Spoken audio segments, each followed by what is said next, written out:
नमस्कार, मैं हूँ महिमा।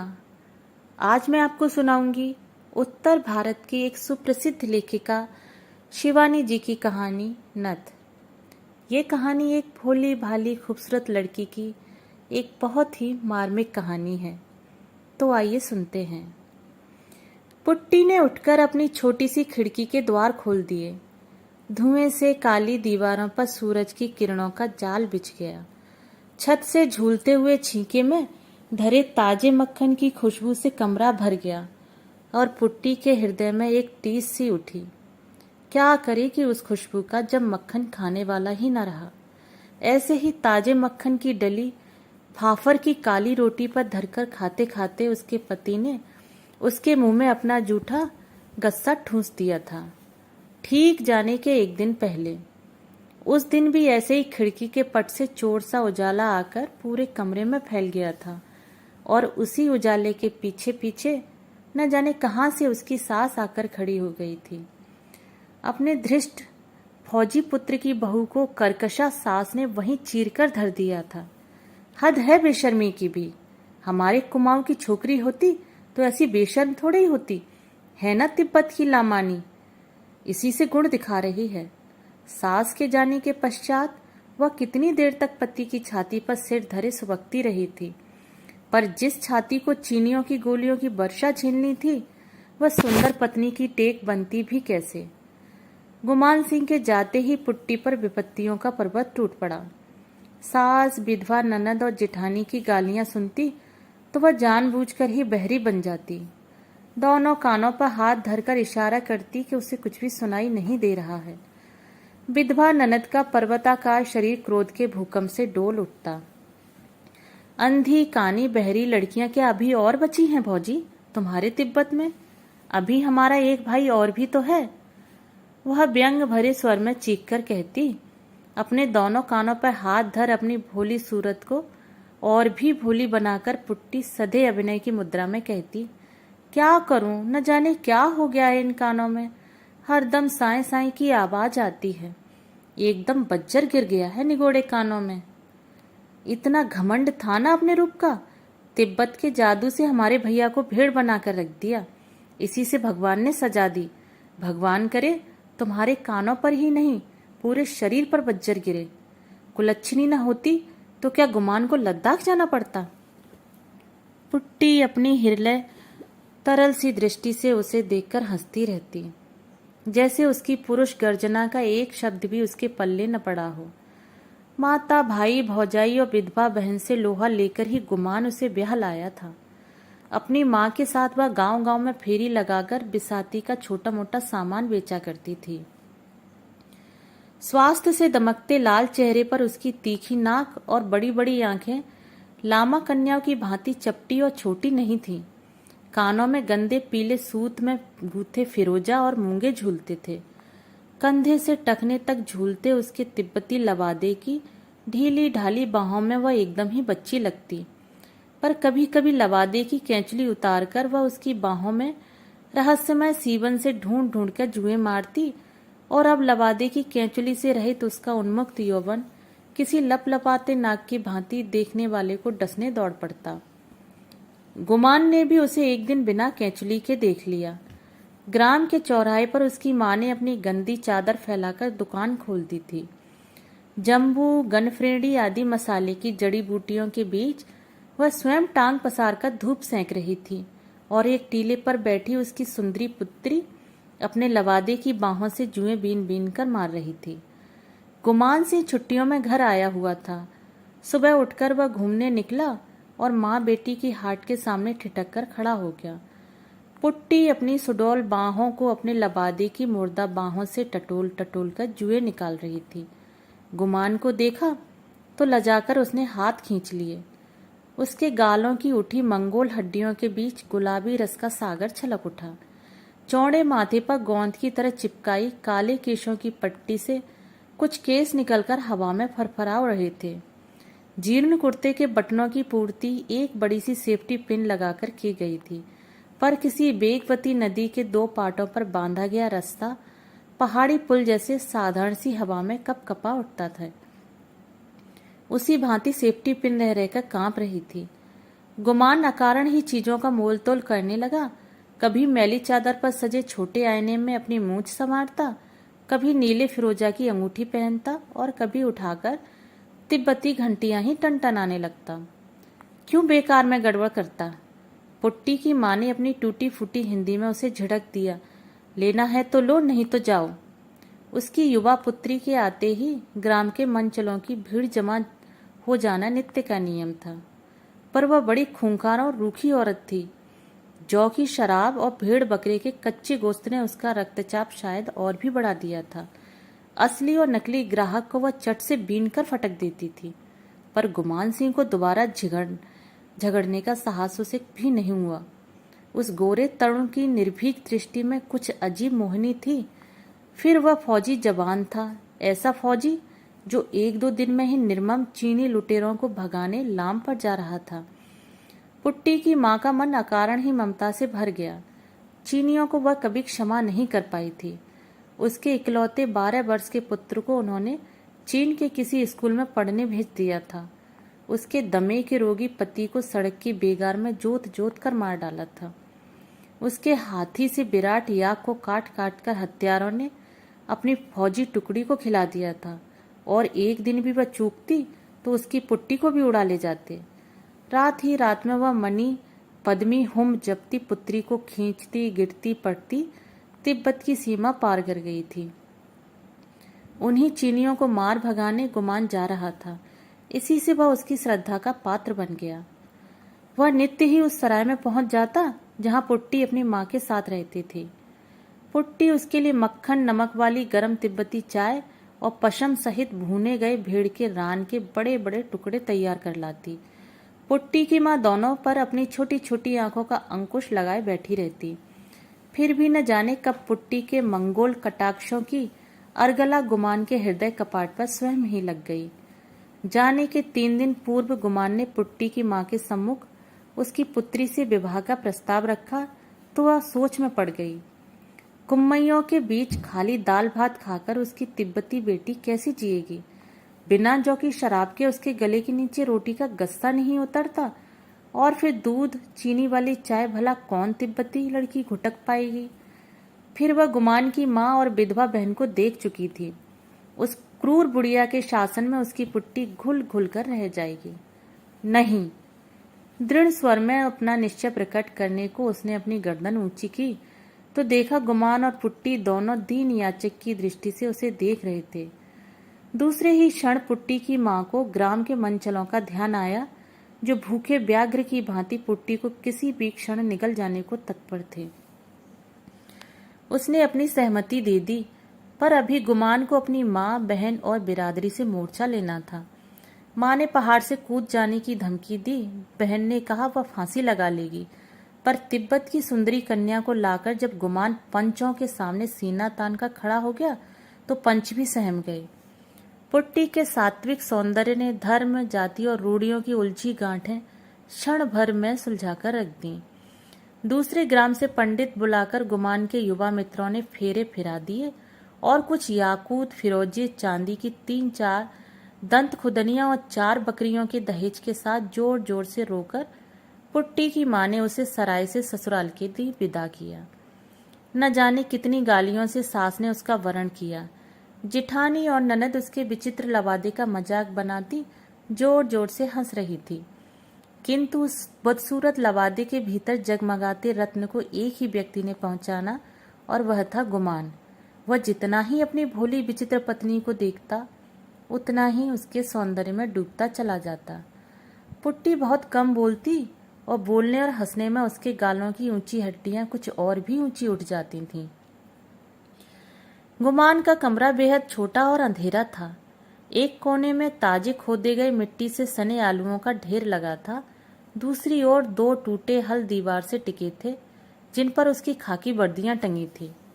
काली दीवार पर एक बड़ा सा आईना टंगा था, जिसे गुमान मद्रास से खरीद कर लाया था। उसी आईने में युगल प्रेमियों ने एक साथ अपना चेहरा देखा तो दिन भर की कड़वाहट धुल गई। रात को अपनी नई नवेली दुल्हन के लिए गुमान कमरे में ही खाना ले आया तो वह कटकर रह गई। बार बार उसने गर्दन हिलाकर कमरे में खाने की व्यवस्था पर असंतोष प्रकट किया। टूटी फूटी पहाड़ी में अपनी लज्जा व्यक्त करने की चेष्टा की, किंतु वह जिधर गर्दन फेरती वहीं उसका सजीला पति उसके मुंह में गस्सा हंस कर देता। पुट्टी अपनी ढीली ढीली बाहों में मुंह ढांकने की चेष्टा कर अपनी तिब्बती भाषा में न जाने क्या बुदबुदाती, और गुमान उसकी विचित्र बड़बड़ाहट को दोहराता तो वह खिलखिला उठती। गुमान होठों पर उंगली रखकर उसे इशारे से समझाता, श्श, धीरे हंसो, बगल वाले कमरे में अम्मा लेटी हैं। पुट्टी उसके गूंगे आदेश को सट समझ लेती। दोनों नंदन वन के उन शीतल वृक्षों की स्वर्गिक छाया में थे जहां भाषा का कोई बंधन नहीं रहता। वहां केवल एक ही भाषा ग्राह्य है और वह है हृदय की। दूसरे दिन वह सास के पीछे पीछे छाया सी घूमती रही, पर वह एक शब्द भी नहीं बोली। ननद के साथ वह बर्तन मलवाने बैठी तो ननद ने उसकी ओर देखकर पच्च से थूक दिया। पुट्टी की आंखों में आंसू छलक आए। अभी तो उसका पति यहीं था, उसके जाने पर उसकी कैसी दुर्गति होगी। दूसरे दिन उसकी माँ उससे मिलने आई। पुत्री के कुमलाए चेहरे को देखकर उसका जी भर आया। अपनी भाषा में फुसफुसाकर उसने पुट्टी के हृदय का भेद लेने की बड़ी चेष्टा की, पर पुट्टी सिर झुकाए खड़ी रही, कुछ नहीं बोली। उसके पीछे खड़ी उसकी सास और ननद आग्नेय दृष्टि से उसकी माँ को देख रही थी। किसी ने उससे बैठने को भी नहीं कहा। तब गुमान अपने मित्रों की टोली के साथ शिकार खेलने गया हुआ था। लौटने पर अपनी माँ के अपमान की बात पुट्टी ने अपने ही तक सीमित रखी। इसी बीच गुमान सिंह का जाने का दिन आ गया। जाने से कुछ घंटे पहले उसने अपने खाकी कुर्ते में लपेटा गया एक रहस्यमय उपहार पुट्टी को थमा दिया। पुट्टी, इसमें तेरी पसंद की चीज लाया हूं, पर अभी मत खोलना, समझी? और अकेले में देखकर इसे आलू की ढेरी के नीचे गाड़ कर रख देना। पुट्टी डबडबाई आंखों से पति के हंसमुख चेहरे को देखती रही। कहती भी क्या? अपने हृदय की व्यथा को वह अपनी ही तिब्बती भाषा में ठीक से व्यक्त कर सकती थी, और उस भाषा के दुरूह शब्द उसका पति कैसे समझता? पतली मूछों के नीचे पति की मीठी हंसी के सपने देखती बेचारी आलू के ढेर पर सिसकती रही। एकाएक उसे पति के शब्द याद आए, इसे अकेले में देखना पुट्टी। हाथ की बादामी थैली को वह भूल ही गई थी। क्या लाया होगा गुमान? कांपते हाथों से उसने पोटली खोली और चौंक कर पीछे हट गई। पोटली से यदि काला नाग भी फन उठाए निकल आता तो भी वह शायद इतनी नहीं चौंकती। पोटली से उसके पीले गोल चेहरे की परिधि से भी बड़ी पीले चोखे सोने की नथ झक झक दमक उठी। लाल सफेद और हले कुंदन का जड़ाऊ लोलक उसके हाथ का स्पर्श पाकर घड़ी के पेंडुलम सा डोल उठा। सहसा उसकी आंखें पति के प्रति कृतज्ञता से डबडबा आईं। दिन उसने ग्राम के प्रधान की बहू की नई नथ देखकर पति से आलू के इसी ढेर पर बैठकर एक नथ की फरमाइश की थी। हाथ के इशारे से ही उसने अपनी छोटी सी सुघड़ नासिका के इर्द गिर्द उंगली से घेरा खींच खींच कर भूमिका बांधी थी। पहली गुमान समझा नहीं था और फिर कैसे ठठाकर हंसा था। आज उसी आलू के ढेर पर नथ झक झक कर रही थी, पर उसे पहनकर बैठेगी तो देखेगा कौन? टप टप कर उसकी आंखों से आंसू गिरने लगे। न जाने कब उसकी माँ आकर चुपचाप उसके पीछे खड़ी हो गई थी। सास और ननद गुमान को छोड़ने बस स्टैंड गई थी। पुट्टी की माँ शायद बाजार करने जा रही थी। माथे पर पोटली की गांठ बंधी थी। दामाद से वह कल ही मिल ली थी। सुबह से ही पुट्टी के लिए उसका मन न जाने क्यों व्याकुल हो उठा। सूजी सूजी आंखों से माँ को निहार कर पुट्टी ने इशारे से नथ दिखाई। पोटली को नीचे उतारकर माँ पुत्री के निकट खिसकाई। नथ हाथ से उठाई तो उसकी आंखें आश्चर्य से फट पड़ी। बाप रे बाप, कम से कम 6 तोले की है पुट्टी। इतना रुपया तेरे आदमी के पास कहाँ से आया? क्या पता माँ, कह गए हैं अम्मा से बचाकर जमीन में गाड़ देना। पुट्टी की माँ की आंखों में समधिन के प्रति घृणा उभर आई। ठीक ही तो कह गया है, चुड़ैल अपनी बेटियों को दे देगी। लाला जल्दी से कुछ ला, गाड़ कर रख दूंगी, नहीं तो फिर बुढ़िया आ जाएगी। पर एक बार पहन तो बेटी, मैं भी तो देखूं। ऐसी नथ और ऐसा तेरा रूप, एक बार तो देख जाता अभागा। सुंदरी पुत्री के सौम्य चेहरे पर नथ की शोभा देखकर उसकी आंखें भर आईं। डलिया में धरे टूटे दर्पण को निकालकर पुट्टी ने चटपट अपना चेहरा देखा तो स्वयं लाज से लाल पड़ गई। छी, कहीं भी अच्छी नहीं लग रही हूँ। ऐसा कहकर वह माँ से अपने सौंदर्य की स्तुति बार बार सुनना चाह रही थी। तू अच्छी नहीं लग रही है? कौन अच्छी लगेगी? तेरी खुसट सास। अच्छा ला उतार नत, मैं चट से गाड़ दूं। ऐसी चीज क्या बार बार बनती है? जब तक पुट्टी की सास और ननद लौटी, माँ बेटी ने 2 हाथ गहरा गड्ढा खोदकर नत को गाड़ दिया था। नत का इतिहास माँ बेटी तक ही सीमित रह गया। फिर धीरे धीरे युद्ध की दारुण विभीषिका में पुट्टी भटक कर रह गई। भांति भांति के भयावने समाचार सुनकर वह तड़प कर रह जाती। कभी सुनती कुमायूं के असंख्य वीर जवानों के पावन रक्त के अबीर से नेफा और लद्दाख के वन बनांत रंग गए हैं।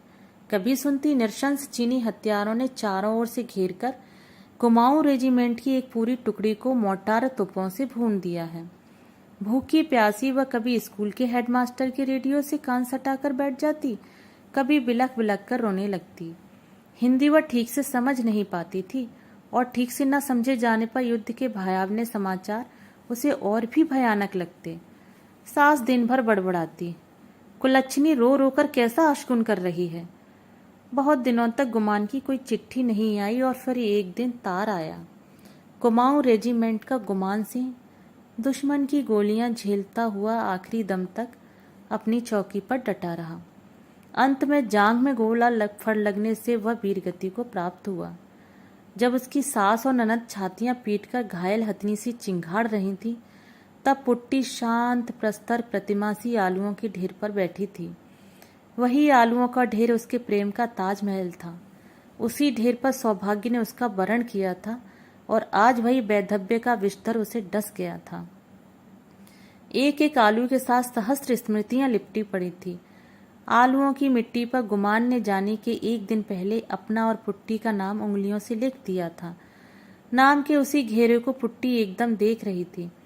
पुट्टी की माँ बिलखती आई पर पुट्टी को देखकर स्तब्ध रह गई। यह तो पुट्टी नहीं, जैसे स्वयं तिब्बत के मठाधीश बड़े लामा बैठे थे। उसकी आंखों में एक भी आंसू नहीं था। स्थिर दृष्टि उठाकर उसने अपनी माँ को देखा। मेरी बच्ची मेरे साथ घर चलेगी? वह अपना चेहरा उसके पास सटाकर बोली। नहीं नहीं, मैं वहीं रहूंगी। आलुओं की ढेरी को ममता से देखकर पुट्टी ने मुंह फेर लिया। पुत्र की मृत्यु ने उसकी सास को जीती जागती तोप बना दिया। वह दिन रात आग उगलती, पर पुट्टी पत्थर बन गई थी। रोज रात को वह पति की वर्दी सूंघती, माथे से लगाती और फिर छाती से पीटकर आलुओं के ढेर पर लेट जाती। जिधर करवट बदलती उधर ही बर्ती को भी यत्न से लिटा देती और धुएं से काली छत को देखती रहती। एक दिन उसने सुना उसके ग्राम से 17 मील दूर तहसील पर कमिश्नर साहब आए हुए हैं और गांव की स्त्रियों से सोना मांग रहे हैं। सोना जमा कर देश के लिए गोलियां खरीदी जाएंगी, बारूद आएगा और उसी गोला बारूद से चीनियों से लोहा लिया जाएगा। पर किसके पास होगा इतना सोना? पुट्टी ने सुना। उसकी सास अपनी पुत्री को कह रही थी, हमारे दरिद्र गांव में तो 2 बेला 1 मूठ अन्न भी नहीं जुटता। मेरे पास तो 10 तौली की नथ है, पर क्यों दूं? इन्होंने ही तो मेरा बेटा छीन लिया। पुट्टी मन ही मन सास पर झुंझला उठी। इस बुढ़ापे में भी नथ का लोभ नहीं गया। उसकी आंखें सहसा अंधेरे कमरे में जुगनी सी चमकी। उसके हाथ स्वयं ही टटोल टटोल कर आलुओं के ढेर को हटाकर मिट्टी खोदने लगे। गांव की तहसील में बड़ी भीड़ थी। कमिश्नर साहब ने अपने बंद गले के अफसरी कोट के बटन खोलकर बड़ा जोशीला भाषण दिया। उसमें उन्होंने यह भी उल्लेख किया कि किस प्रकार उसकी पत्नी ने अपने गले की चैन खोलकर स्वेच्छा से रक्षा कोष की झोली में डाल दी थी। सभा में एक अजीब सी स्तब्धता थी। तभी भीड़ को चीरकर एक तिब्बती किशोरी बढ़ गई। उसके फटे लबादे की बाहों से उसकी बताशे सी सफेद कोहनियां निकल आई थीं। तेजी से चलने के कारण वह अभी भी हाँप रही थी। ललाट पर पसीने की बूंदें उसके चंपई रंग को और भी मनोहारी बना रही थीं। जल्दी से हाथ की खाकी पोटली को कमिश्नर की थैली में डालकर वह भीड़ में खो गई। न उसे अपनी उदारता की घोषणा करने का अवकाश था, न कोई कामना। कमिश्नर महर्षि की पतली आधे तोले की चैन नई सोने की नथ की कुंडली के नीचे न जाने कहाँ खो गई। बातों के धनी कमिश्नर की 70 मूछों को पुट्टी के आगमन ने सहसा खींचकर नीचा कर दिया। अपनी पत्नी के सामान्य दान की ऊंची घोषणा का खोखलापन उन्हें स्वयं धिक्कार उठा। क्या वह पतली चैन उनकी पत्नी का एकमात्र आभूषण था? उनका 100 तोला सोना तो स्टेट बैंक के लॉकर से लाकर स्वयं उनकी माँ ने कहीं गाड़ दिया था। युद्ध के दिनों में भला बैंक में सोना कौन धरेगा? बेटा, माँ ने कहा था। कांपते कंठ से उन्होंने भीड़ को सूचित कर दिया, एक अज्ञात महिला अभी अभी वह नथ दे गई है। भीड़ में वह जहाँ कहीं भी हो आकर इसकी रसीद ले जाइए। हाथ में पकड़कर उन्होंने नथ उठाकर भीड़ को दिखाई। तिल मिलाते रौद्र की प्रखर किरणों में नथ झकझक कर उठी। भीड़ से कोई भी महिला उठकर रसीद लेने नहीं आई। केवल नथ ही चमक चमक कर पुट्टी के सात्विक दान की रसीद अपने सुनहले अक्षरों में स्वयं लिख गई। दोस्तों, अगर आपको कहानी पसंद आए तो प्लीज़ मेरे चैनल को सब्सक्राइब कर देना और मेरे वीडियो को लाइक और शेयर करना नहीं भूलना। कहानी सुनने के लिए धन्यवाद।